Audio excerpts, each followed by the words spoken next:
if there is a God, why do all these bad things happen? This earth is His playground for us. How do you forgive someone?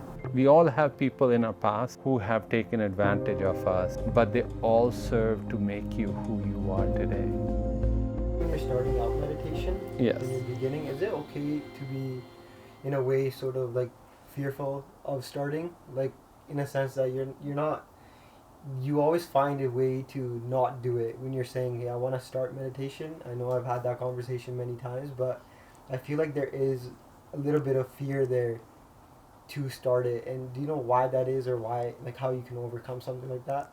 Absolutely, absolutely. One thing that you have to understand, the fear doesn't belong to you. Fear belongs to your mind. It is your mind creating the fear. Beginning of meditation is also the beginning of the end of your mind's control over you. So mind knows that moment he starts meditating, he's going to start becoming his own master. I, who have had total rule over this entity, this human being, is now going to start trying to tell me who the boss is. So the mind is afraid. It's not you who are afraid. You are not your mind. That's also very important to remember. You are that which lies beyond your mind and beyond your body. You are that. But you have never known yourself other than that body and this mind. So you think this is who you are, mind and body. But you are not that at all. You are that entity which is using this body of yours and this mind of yours. That's all it is. This mind is a computer for that entity to use, to navigate the world. This body, and it is to sense and feel and live this world. It is very important. I'm not saying body is not important, mind is not important, but they have their own place. But when we sell ourselves to the mind, then the mind thinks, I am the boss. How dare you evict me from my rightful place as your ruler? And that's what the fear is. Fear is of this. This fear is the fear of your mind. Let me put it a different way, and I always give this story. You were given a dog to protect your house. Mind, you were given a brain, and then you became absent. So the landlord who owned this house and the dog, he went missing. Now the dog thinks it rules the house. And after 20, 25, 30, 40, 50 years, you want to come home and say, I am the boss here, dog. Dog says, no, you're not. So your mind has been poo-pooing in every room of the house, taken control over your behavior in every sense of the word. You are not his boss. So now you are deciding to come home. Obviously, the mind will be afraid. Now you're going to start taking control. Slowly, slowly, you want to take control. And that's what meditation does. Meditation makes you capable of taking control of this dog of a mind. Saying, come under control, buddy. You've been a boss too long. And this is the thing with the mind. Mind is a horrible master. You start dancing to the mind, you will be a puppet all your life. But now you want to come home and be the master, and you want to turn this dog, which should have always been your servant, into a servant. This mind is here to serve your journey, your soul's journey. As it experiences this world and the relationships and all the relationships with other human beings, with matter, with food, with all of that, with children, all of that. But it must become your servant. So the fear doesn't belong to you, the soul. Soul is not afraid. Soul has infinite time. If this lifetime you want to spend under the control of your mind and body, so it's no problem. We'll come back another lifetime. See again. See again. Because that's what it is. It just wants to have experiences. This is the difference in a young soul and an old soul. Old soul has seen this tamasha of world many times. It has had bodies many times. It has had this mind many times. Internally, in the deepest core of an old soul, they know this body and this mind is not what I'm about. Their soul is yearning for an expression. Of course, you are young. Yes, you get lost in the body and bodies. You get lost in achieving and getting there, and I must do this and I must do that and I must show the world who I am. But if you are an old soul, always know that your soul is yearning for an expression in your life. And it can only have an expression if the mind is brought to its rightful place. Its rightful place. And the meditation is a path to do that. Yes, you've been absent for a very, very long time. Yes, it will take time. Man jeete jag jeet. Win your mind and win the world. Whoever wins their mind and makes a servant out of a mind have made their life success. So I hope you understand that whenever you feel that, your mind will never ask you to meditate. Mind can't. How can mind say, okay, I'll do harakiri today? I'll suffocate myself. Because that's what this guy is going to do. Right? He's going to make me into a servant. Mind never wants that, especially because we have let it loose for so long. Become a master of self. Master of yourself. That's it. That's all the key is. On this path, I will say one other thing to you. There are many difficulties. Mind doesn't give in too easy. And all the meditators here will tell you, mind will not give in too easy. Mind has many, many defenses. Many defenses. And it will only bring out that defense which is needed. The first defense of a mind is procrastination. I'll meditate. Some people come and they take meditation guidance from me, initiation from me, and it's this Friday evening. I've spent the whole Friday evening trying to explain them how to meditate. And then I ask them, so when are you starting meditation? And it's usually a trick question. It's a trick question. Sir, I will start Monday morning. They already lost. They don't know that their mind has already won. The mind has already won. Procrastination is the first defense of mind. Second is, okay, you got over the procrastination. You have now decided to sit down and you say, I'm going to meditate a bit. You're really hot. So you decide that you're going to meditate. So you now sit down. You have never sat idle without any thoughts. So the moment you sit down, all these thoughts start coming in because they see, oh, he's empty. Up till now, he was watching TikTok, Instagram, he was here, he was there, answering this call, that call, this call. He was always busy. Oh, he's free now. We can attack him now with the thoughts. Every type of thought starts coming in. Every type of thought starts coming in. And you go, oh my God, I haven't even thought about this thing for God knows how long. I can't be. These thoughts are too much. And most people give up meditation. But you have to understand that's mind's defense also. That's also mind's defense. Mind has many, many defenses. And it will keep defending itself till the end. Mind knows everything about you. Even things you don't know about yourself, mind knows about you.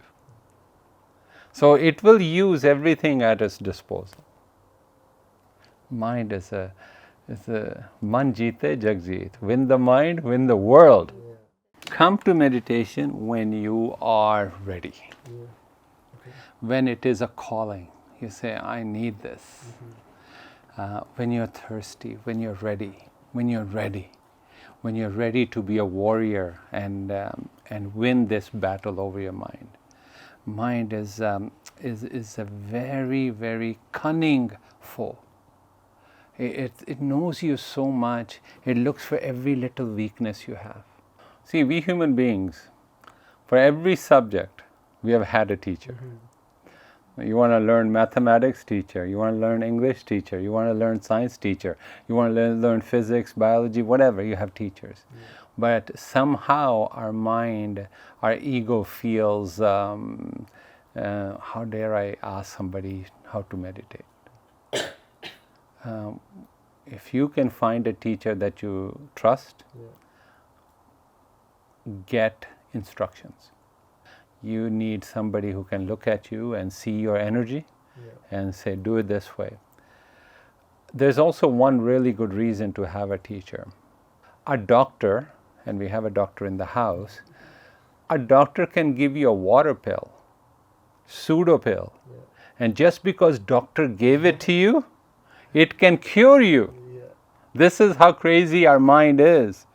Just because a person of authority gave you a pill that has nothing in it, because they said this will cure you, it cures you. So having a teacher that you trust does the same thing. Somebody that you trust, and you must trust them, and that's the key, that hey, this person will guide me right. Then follow their instructions. Follow their instructions. And that's what I would suggest to you. I've been following your video on the meditation, trying to learn. In one video, you spoke about conscious mind and subconscious mind. So to some extent, I feel that for some moments I can have my conscious mind not to think. But then how do you actually, get into your subconscious mind? Very good question. What ordinary human beings, what we don't know is that our conscious mind, while it seems like, oh my God, it's such a big circle, I can see this. Conscious mind is what we are aware of right now. What I'm aware of right now. I see all you beautiful people, etc. I see the walls, I see everything, and all the emotions attached to it. That's the conscious mind. I'm aware of my surroundings. We think it's everything. But below this lies the unconscious / subconscious. Subconscious is like an iceberg. What we see in the iceberg is just 1/10. 9/10 of it is submerged under the water. Similarly, our conscious mind is only about 1/10. 9/10 of our whole total mind is submerged below, and is called subconscious or unconscious. Now, unconscious is very, very powerful. You think that it's not that powerful, but it is. It is like my heartbeat. Ever since we have all been sitting here, and all my life, it has been regulating my heartbeat. When it needs more blood to be pumped, the heart starts beating faster. That's unconscious deciding it. Or the subconscious deciding it. My breathing, whatever level of oxygen is needed, it's all controlled by your subconscious. And not only that, what also happens is a certain amount of your emotions, actually most of your emotions, birth in your subconscious. Your state of being, how you are presenting yourself to the world also emerges from the subconscious. Because things in our subconscious, things that happened long time ago are still buried there. They're still there. Somebody said something bad to you. That is still rattling around in there. Subconscious is also responsible for your dreams. All your dreams come from your subconscious. So what is subconscious? In your conscious state, everything that you see is deciphered very easily. Okay, that makes sense, that's good. You can digest it very easily. But during the day, certain things happen that you are not able to digest. Somebody said something sharp, you didn't pay attention at that point, but it's rattling around in your unconscious mind, like, why did they say that? All that. And this can be a whole accumulation of things. Many things that can happen. So they just rattle around in your subconscious, and when you go to sleep, when your conscious mind has gone away, now the subconscious comes to the fore in the form of dreams and is trying to make sense of all the things that happened. Not only things that happened that day, but things that might have laid hidden inside your psyche from a long, long time ago. Even not only from your childhood. And if you believe in previous life, there could be material in your subconscious that is from your previous lifetime. So it's a very powerful phenomena. And what a meditator tries to do, he tries to become transparent. There's a wall between the conscious and the subconscious. He tears it down. By just being meditative, you tear this wall down. So as you are in your deepest core, you are on the outside. And as you are on the outside, you are on the inside. There are no more hidden agendas. There's no more underlying things that you want to bring up. There's nothing dictating your behavior. So a meditator naturally starts dropping the walls, the drapery that is hiding some of the things in their psyche. Some things we are proud of, some things we are not proud of. Now it starts taking away all those things, starts shining light on those things. Meditation does that automatically. If you don't free yourself from your unconscious, you cannot be free. You cannot be free unless you free yourself from your unconscious mind. And a truly spiritual person has very few dreams, because there's nothing there that they don't address right away. So dreams tend to disappear. In an enlightened being, there's no dreams. In a spiritual person, they become less and less. Only when something has dramatic happen would that happen. So dropping these walls between the conscious and the subconscious is not only a benefit of meditation, but it is what makes you truly you. There's no more hidden traps in your own being. So that's what I would probably say to you in that regard. It will happen. You keep meditating, and over time you will find that there's a certain clarity has come in. You meet some people, you can tell on their face that they have some knots. Like they have things that they're not fully present. They're not here, but they're holding on to something. There's something that is hidden, that is bothering them, and all of that. That is all lying in their subconscious, unconscious mind. That is all showing up on their faces. A meditator's face starts becoming luminescent because the inside light now starts shining through them. Clarity comes on their face. You can tell their eyes are clear, their face is luminescent, and that's just a natural consequence of meditating and becoming a transparent being. This is who I am, inside out.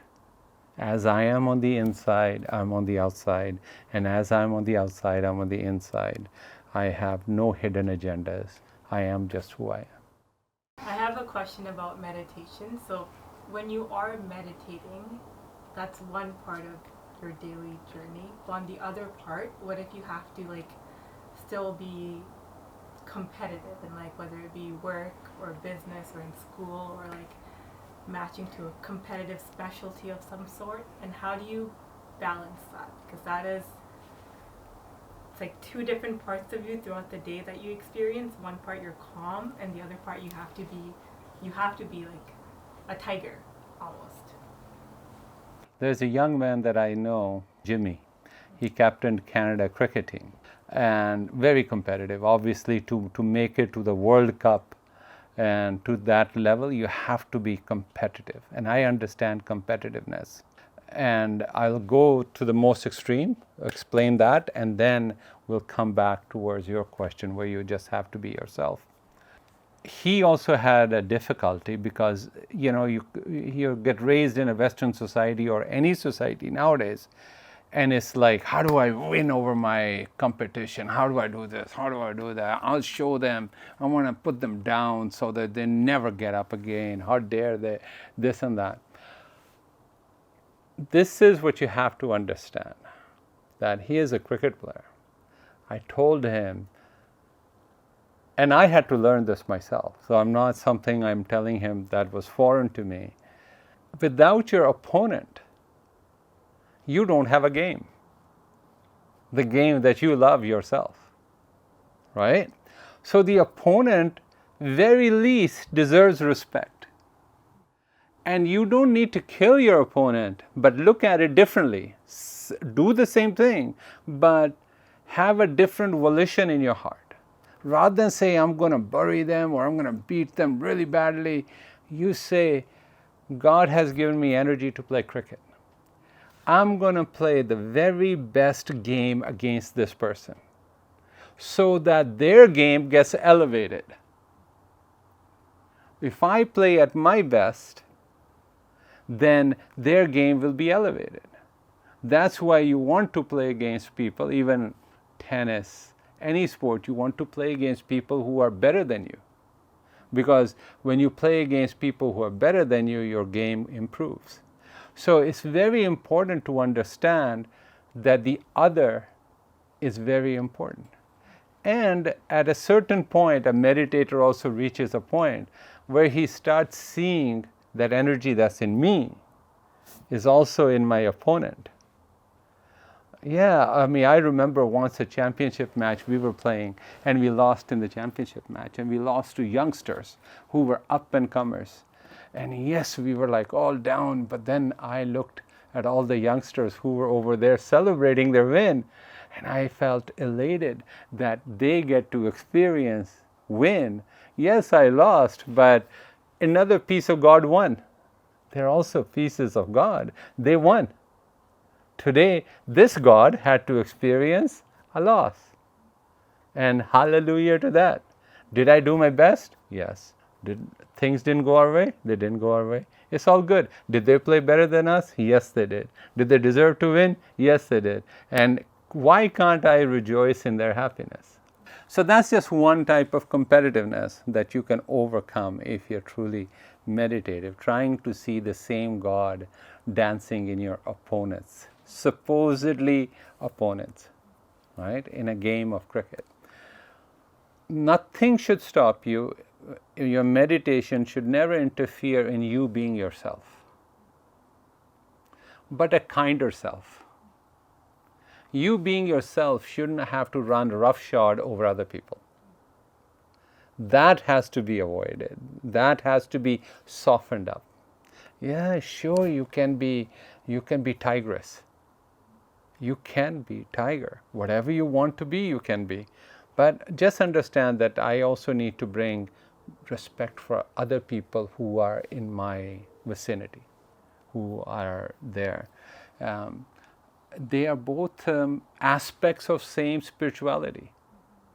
Here you have to compete, and here you have to be chilled, relaxed, in meditative mode.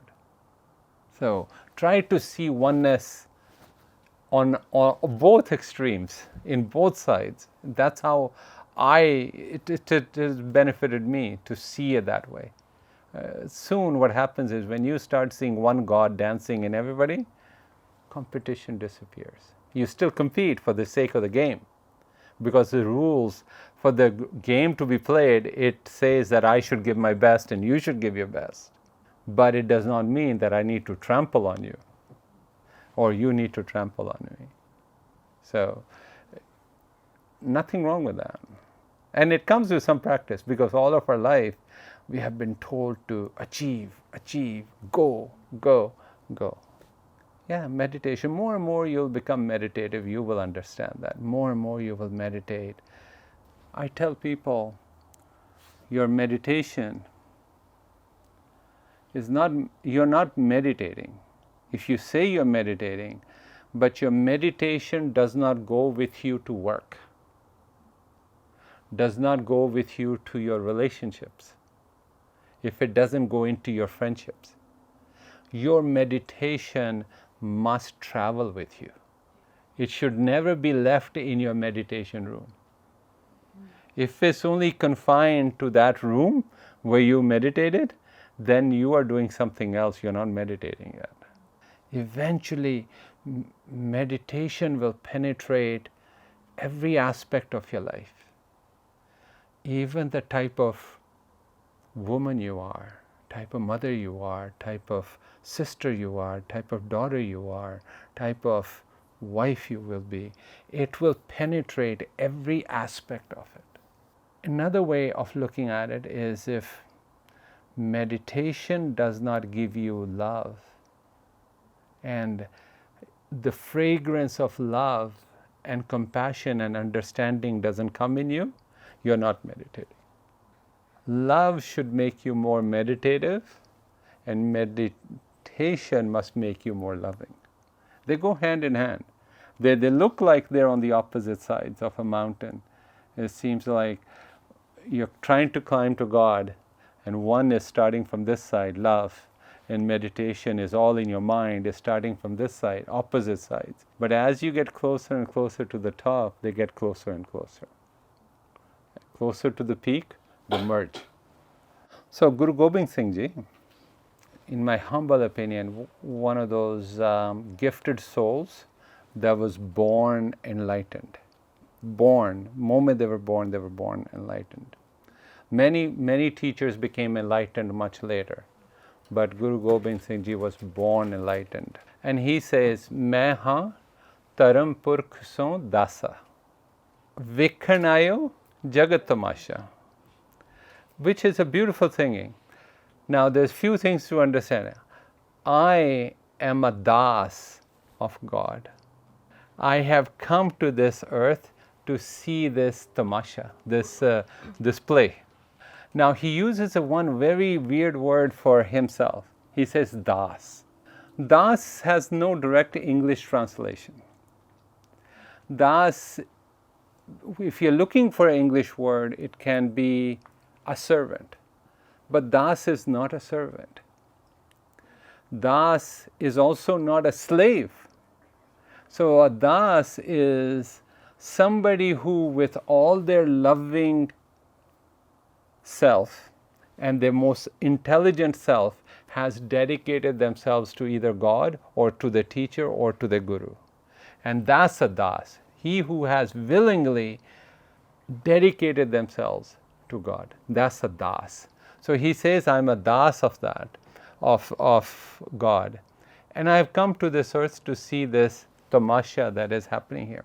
Again, one beautiful word in here. He says, Vekhanayo jagat tamasha. Vekhan meaning I've come here to see it. I haven't come here to get lost in it, which is what most human beings do. They are lost in it. They get lost in the highs and the lows and the spicy and the sweet and all of this drama, the melodrama of this life. And we forget that we only came here to see this play. Soul of ours only came to experience this material dream. So that's what he is saying. But it's very interesting, he goes on later to show in the same thing that before this life, Guru Gobind Singh Ji is saying that I used to be a king of one of the kingdoms in the mountains. And I gave up my kingdom to go and meditate in a cave in the Himalayas. And he said I was meditating there on nothingness, on emptiness. And I was in a cave. And when I passed away, God said, you have to come back for one more thing, one more life. And that he remembered from his previous life. So my question is, how do you forgive someone if they don't acknowledge what has happened and you lose like communication with that person, but you still like see them here and there? So how do you forgive someone for your own internal peace? Forgiveness. Number one thing to understand about forgiveness is a gift you give yourself. Because before that, you're carrying anything that is possible with that. You're not forgiving them, you have energy on them.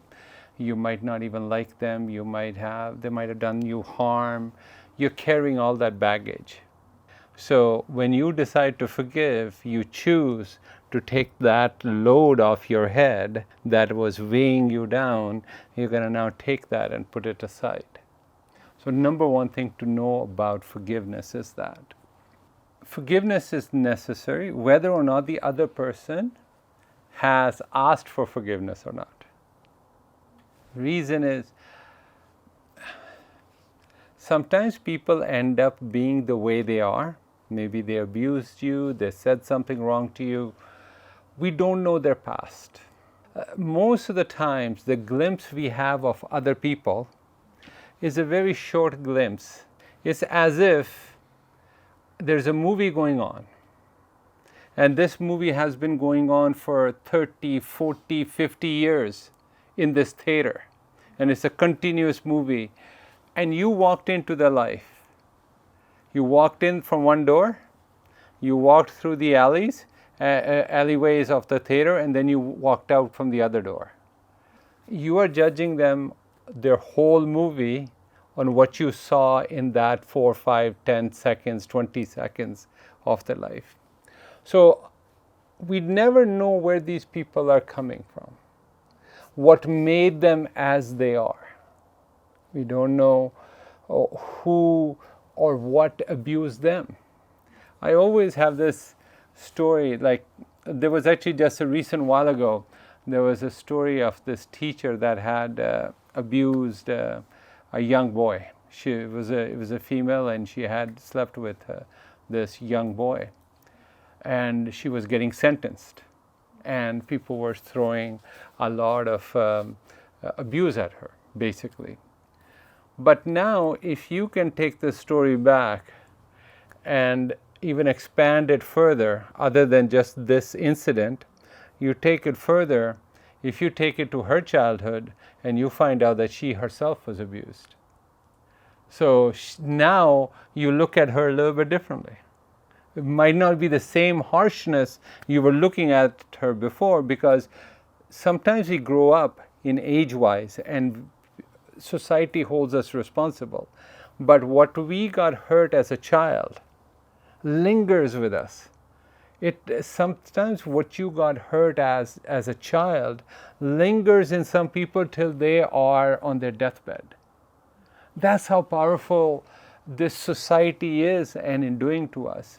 So number one thing of forgiveness is that you say, hey, I don't know your whole story. You did me wrong, but I don't want to carry that with me. But there's also something beyond forgiveness. When you are forgiving somebody, it is still I forgiving you. It is still an act of ego. My ego got hurt by your ego. I choose to forgive you. It's a little bit hoity-toity. But if you come from love and understanding, saying, I see you as a piece of God, misguided might be misunderstood, but I hold no judgment on you. May you find your peace. You can only let go of people by love and understanding. You let them go. If they're not in your life, and then they're not part of your life, Sometimes it's easier to let go. But make sure you let them go with love, because if you think you forgive them and it's your ego forgiving them, but they haven't made any approach or reproach towards you and never said sorry, you're still going to carry that. And it's hard to forgive them because of that. But if you let them go, say, hey, I don't know your full story. I could never know your full story, because the way you are might even be a lingering effect of your previous lifetimes. I let you go. I let you go with love. Thank you for what you gave me. I learned. But I will not allow your negativity to resonate in me anymore. I will take this situation and turn it into love situation and let you go with love. Part of you does not want to let it go. If you know that this no longer serves me, then why would you carry it? Some part of your being still wants to say, how dare they do that to me? How dare they did that to me? How dare they didn't ask me for apology, this, that. You are still carrying that. But know this, that negativity no longer serves you. That negativity creates a botch. There's a blotch on your beautiful white soul. And it's just like a negativity circle that you don't need. Who needs that? Somebody said something. Sometimes people carry things where somebody said something to you. They themselves are oblivious, but you are carrying it. Or they did something to you and they have moved on, yet you haven't moved on. You are still carrying them on your shoulders, in your heart. It's not physically there, but they are there mentally. They're there emotionally. You must not allow them to have that type of power over you. And if you want them to give no power, you say, I know you haven't asked for it, but I'm beyond forgiveness. May you have grown from this. There's also another side to forgiveness. The person you are today, and who you are today, and what you are today, is a result of that abuse also. Everything in your past has served you. Sometimes things in the past are difficult. Sometimes things in the past are difficult, but they make you who you are. Their negativity has served you. If you like the person you are today and where they have brought you, you have to thank everybody. You have to thank every person. As a matter of fact, sometimes you have to thank negative people more. Sometimes you take the goodness of our parents, goodness of our brothers and siblings for guaranteed. It doesn't even register. But yet we take the negativity of somebody who's not even related to us, yet at a much smaller scale, to our hearts. It's just our ego that is hurt. It's not, don't allow them that power. Let them go with love, saying, hey, thank you, I learned something from you. Make it a learning opportunity rather than a grudge holding opportunity. Nobody's holding on to it other than yourself. Because you are a human being and not a machine, it's not like chop it off right here. You understand it, you say, I don't want to give you any more power over me, and you let it go. But then when your ego becomes a little bit in that spot, or something else that reminds you of, then it comes back a little bit. But slowly, slowly you let it go with understanding and with love. Everybody served. I will tell you on my part, I've had people who have played a tough part in my life, but I'm grateful to all of them. Grateful, absolutely grateful to every person that have abused me. And we all have people in our past who have taken advantage of us or even done things to us that we didn't deserve at that time. But they all serve to make you who you are today. They all served a purpose. And it's best that the karma be gone. Say, I finished the story today. I let you go with love. Let this karma be finished here. Let this not continue no more. I just had another question. If there is a God, why do all these bad things happen? Like, what is the purpose of it? Let's say you were a parent, you loved your children, and you always kept your children inside, but your children wanted to play. So what do? You take them in your backyard, you build them a nice playground, right? You do a little fence around it, you put a seesaw there, you put a slide there, you put a swing set there, and then you even put sand all around it and a fence all around it. And you say, okay, children, you want to play? Go play in there. You close them inside the fenced area, and you can sit on the sideline and watch your children play. Up and down, down and up, seesaw. Sometimes they're up, sometimes they're down, and then they go, whee! They're enjoying themselves. They enjoy the highs and they enjoy the lows, because that's what it is. So just imagine, think of God as your parent. And we wanted to play. We wanted to play. So this earth is His playground for us. This earth is His playground for us. If He knows that when you die, you don't really die, He knows that. He thinks you think that you will die when you die. But He knows that you don't die when you die. This is just a piece of clothing that you have. This body is just clothing. This is a computer system I gave you to navigate this world and play in this world. But nothing can happen to you. So He knows that. So this earth, this is all your swing set. The highs and the lows, they're all there for that. Good, evil, goodness, kindness, all of these things are here for you to have a genuine experience of this earth. Really, when you are going towards God, you are having an experience of light. When you turn your back to God, you have experience of shadows. And that's all it is. It's just, this is just a playground. You're here to play. Play away. Play. Vivekkanayo Jagatamasha. You're only here to watch. Misery is necessary. Misery is necessary because it's all created through here.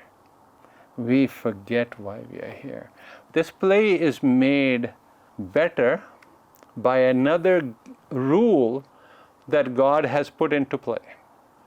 And that's called karma. If you do good, good things happen to you. You do bad things happen to you. So there's rules that if you decide to be good, the universe helps you become good. You decide to be bad, the universe helps you become bad. It's just, we are children of God, and anything you want to be, it will help you become. Why? Because in the end, it knows that you will only be happy when you come home. You can travel as far away as you want. One day you're going to want to come home. Eventually, everything comes from God and goes back into God. But, as I said, some of you guys are old souls. We are having experiences through life and learning our lessons. And that's what it is. So this playground has some rules. Rules are that if you choose to be miserable, misery will be your partner.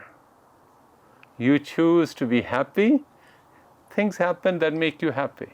You want to be grateful, things will happen that make you grateful. You want to be entitled, things will happen that make you feel entitled. It's your choice. Choice is yours. You want to deny God? He says, go for it. Deny me all you want. You want to accept me? Accept me. He has infinite time for His children to play. You want to play for this life and 20 other lifetimes? Go for it. He has all the time in the world.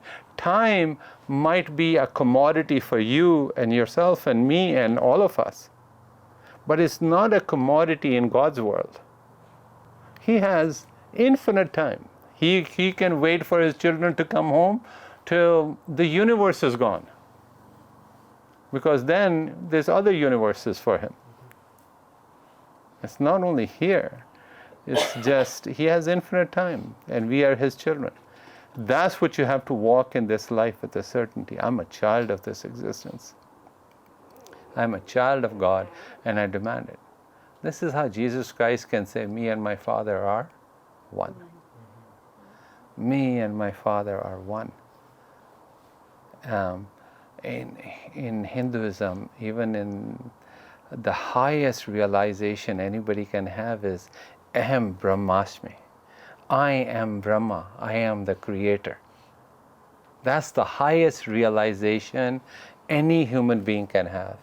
And even in Sufism, the highest realization is Anal Haq.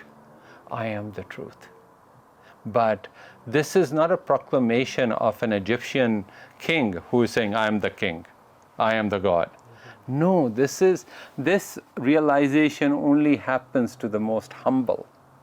People who are humble, who are this of the earth, who are the salt of the earth.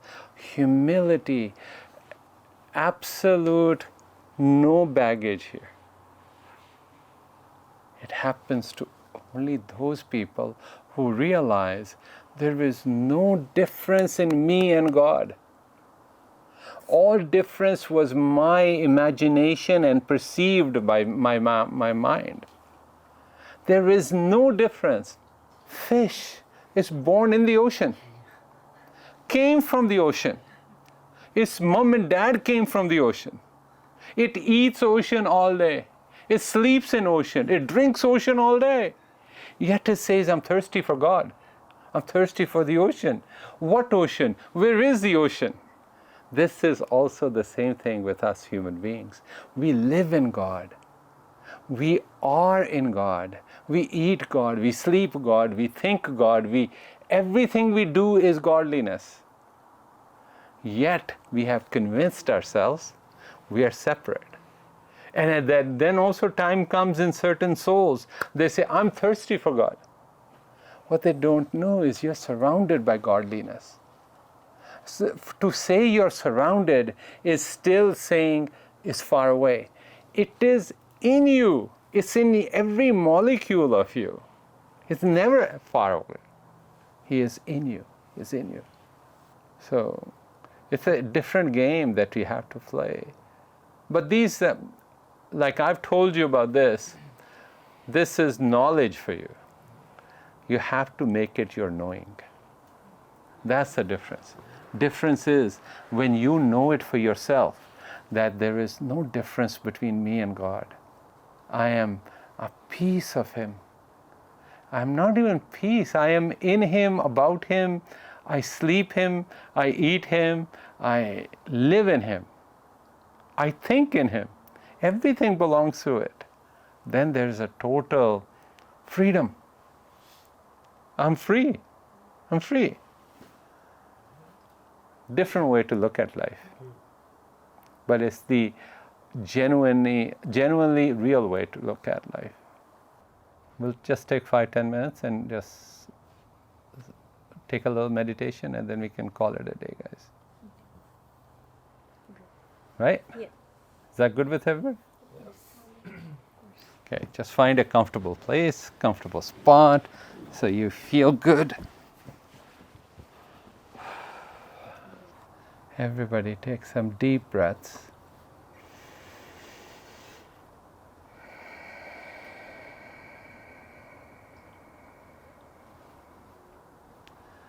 Fill your stomach with the breath.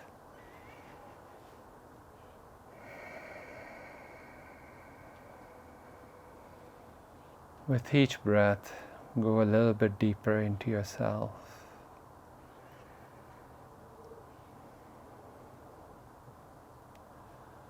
Become aware of how you're sitting. Become aware of the carpet below you.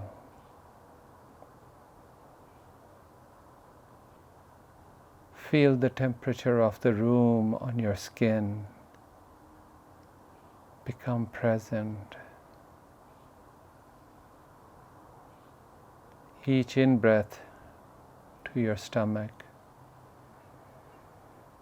Each out breath, breathe through your heart.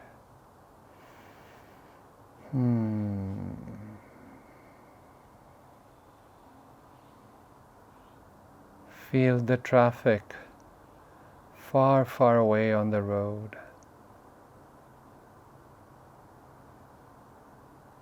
You feel the traffic. You are present. You are with your breath.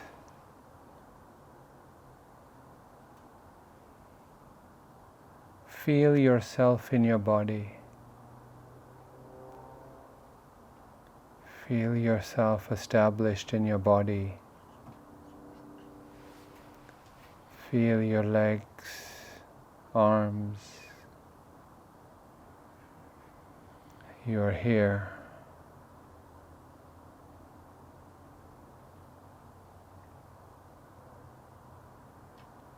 Gently connected to the breath. Feel the bottom of your feet, the soles of your feet. Relax your soles.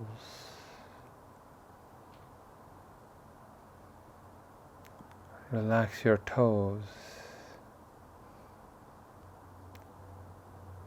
Feel the top of your feet. Feel the top of your feet. Relax your ankles. Relax your ankles.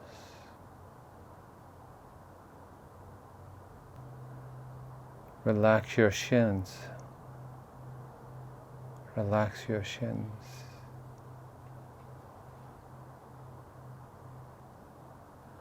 Relax your calves. Relax your calves.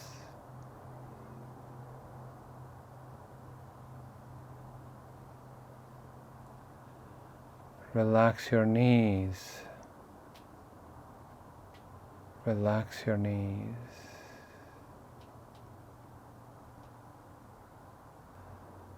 Relax your thighs. Relax your thighs.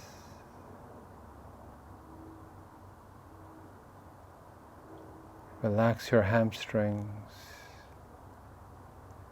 Relax your hamstrings.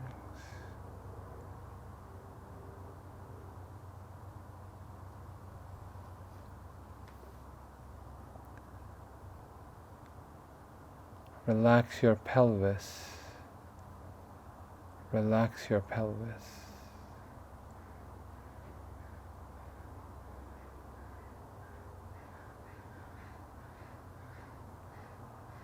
Relax your stomach. Relax your stomach.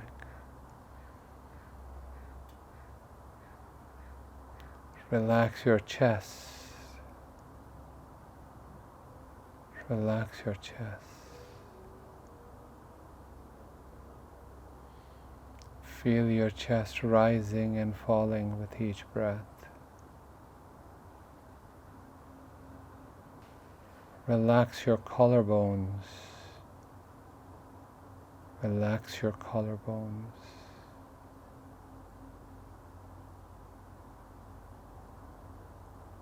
Bring your attention to the palm of your hands.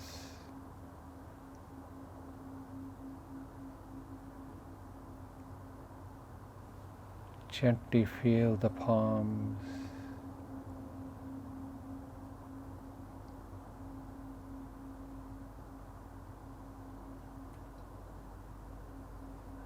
Feel the inside part of your fingers. Relax your thumb. Relax your thumbs.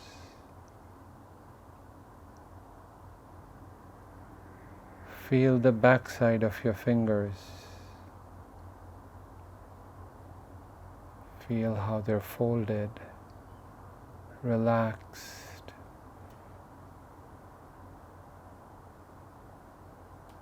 Feel the back of the hand,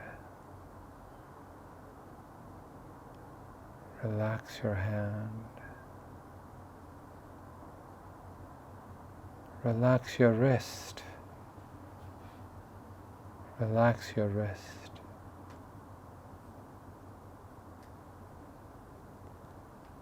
Relax your forearms. Relax your forearms.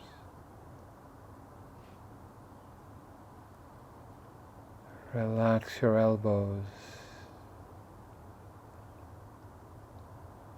Relax your elbows.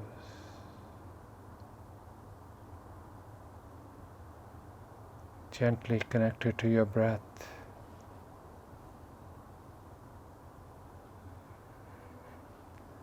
Relax your biceps.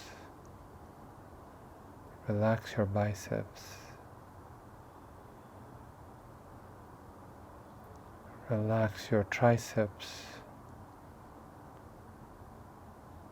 Relax your triceps.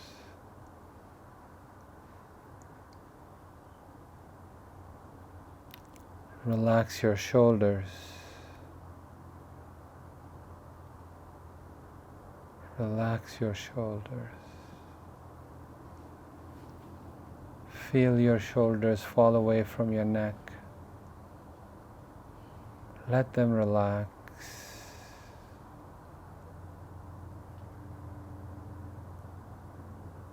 Relax your shoulder blades. Allow them to relax.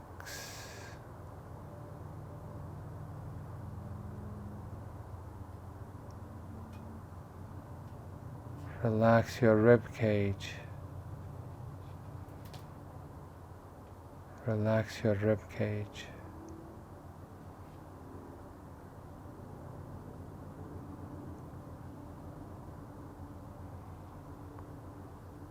Bring your attention to the base of your spine. Feel the base of your spine. And gently bring your attention up each vertebrae at a time.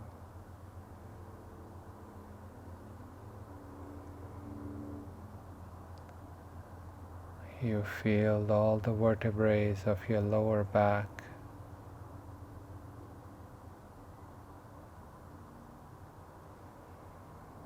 Feel the breath filling your stomach and expanding your vertebrae.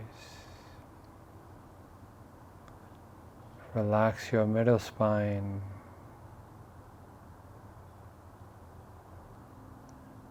Relax the top of your spine. Relax.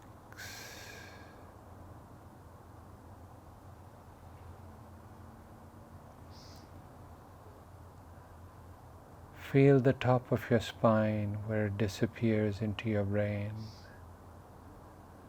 Relax. Relax your neck.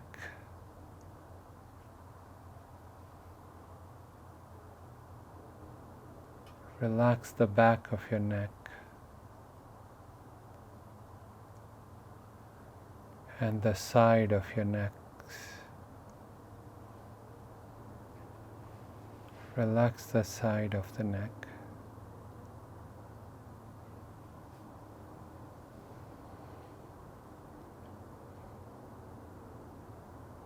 Relax the front of your neck. Just relax.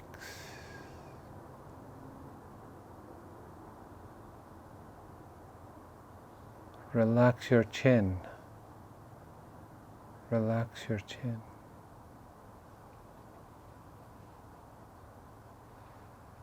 Relax your jaw. Let all the tension disappear from your jaw.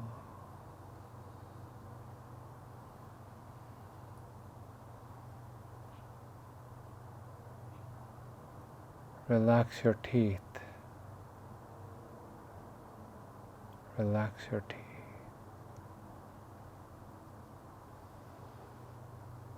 Relax your lips.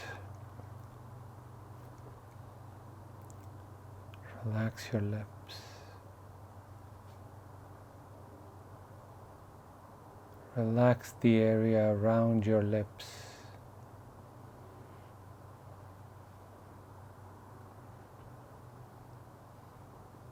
Relax your nose.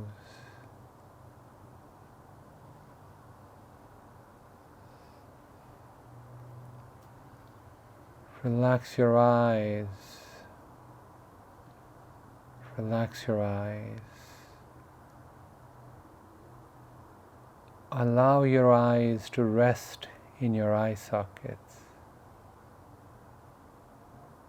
Relax your eyes.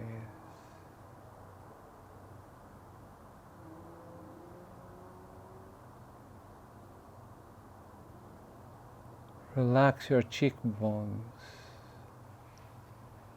Relax your cheekbones.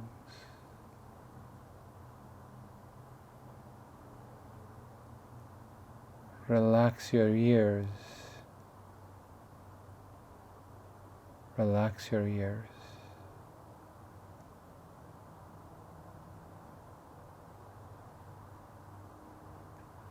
Relax your temples. Relax your temples.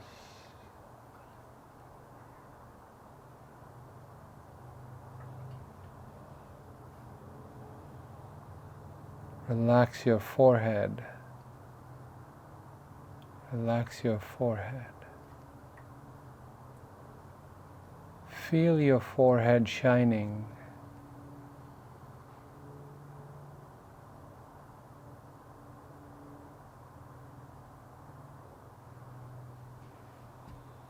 Bring all of your attention to the top of your head. Feel your scalp. Feel your scalp.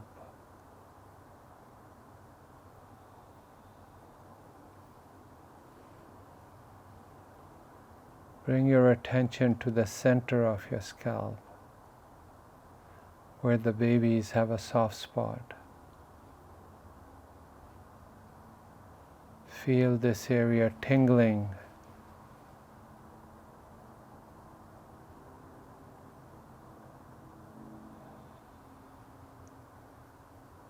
You are connected to your breath.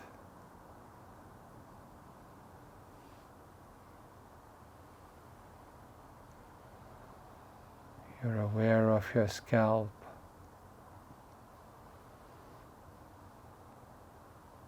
Feel the energy from your scalp reaching out to the sky and the stars and the space.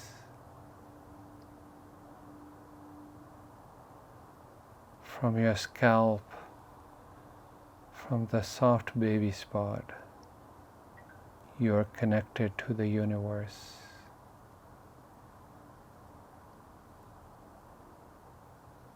You are connected to God from here.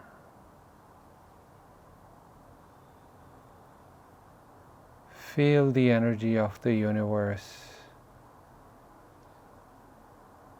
descending and coming into you from the top of your head. Feel it enter your mind and your brain and energize it with beautiful light.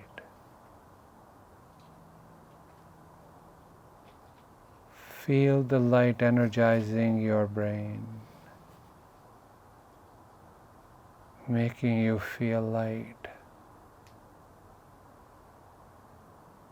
Now feel this light descending onto your shoulders, onto your chest. This beautiful light, radiant, you are bathing in it. Like a shower from the top of your head, you are bathing in this beautiful shimmering light. You are connected to the whole universe.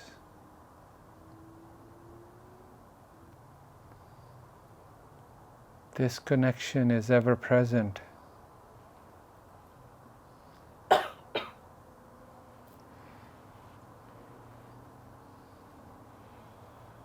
Stay here for a few minutes.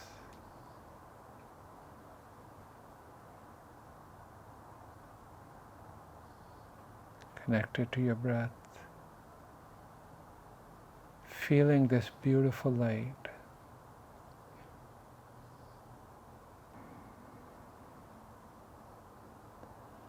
Take a deep breath and become present again.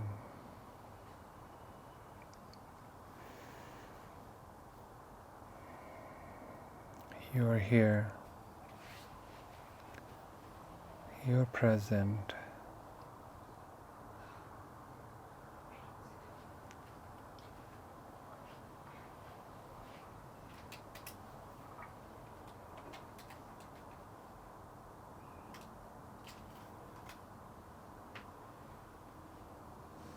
When you are ready, gently open your eyes. With gentle eyes. You're back. I bow to all of you.